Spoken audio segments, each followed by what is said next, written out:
Hello everyone. Today I'm going to show you how to run an X window over SSH so that you can remote into it. A lot of people think you need like some kind of virtual display to make this happen, which you kind of do on Microsoft Windows, but on the X Windows system, it actually has remote viewing capabilities built in as just the way it works. It's always been that way. And so you don't need any extra software. Now, it is good to have SSH installed and be able to SSH into the machine you want to run this on. It'll set up some things for you and it's a lot less complicated.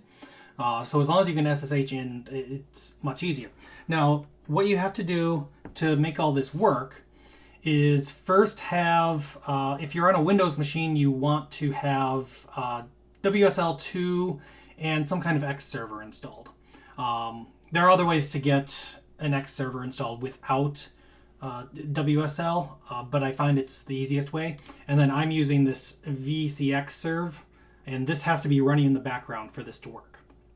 And I've already got this running, so that will be fine.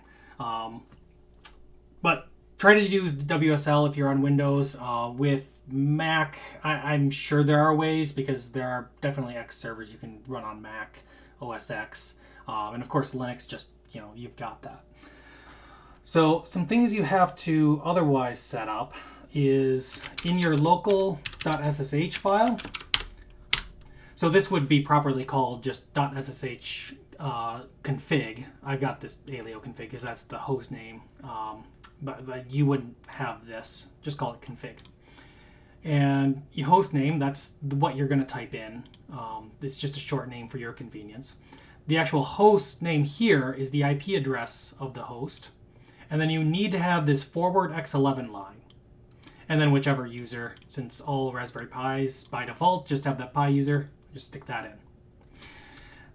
On the host, you then want in /etc/ssh/sshd_config.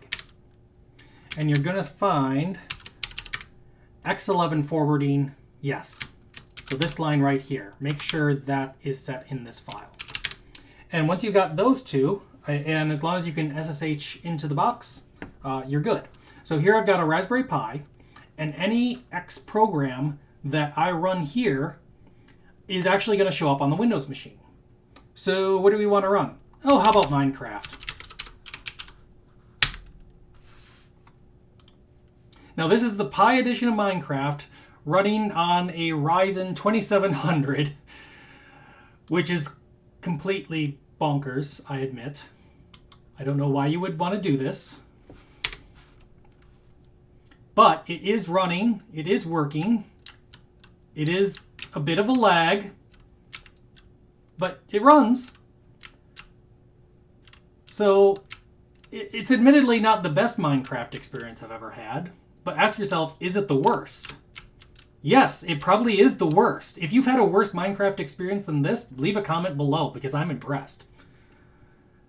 Anyways, when would you actually want to use this? One